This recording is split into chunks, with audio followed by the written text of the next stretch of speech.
सकाळचे 7 वाजले आहेत आणि आम्ही मुंबईवरून निघालो आहे भीमाशंकर ज्योतिर्लिंगच्या दर्शनासाठी।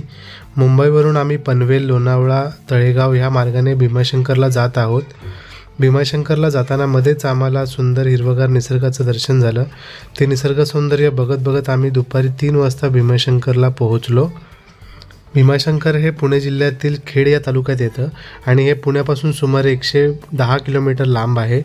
आणि भीमाशंकर ज्योतिर्लिंग हे भारतातील 12 ज्योतिर्लिंगांपैकी शंकराचं एक ज्योतिर्लिंग आहे।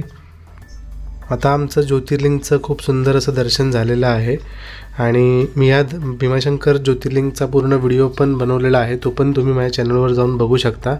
आणि आता तुम्ही बघू शकता हे मंदिर कसं धुक्यात हरवलेलं आहे।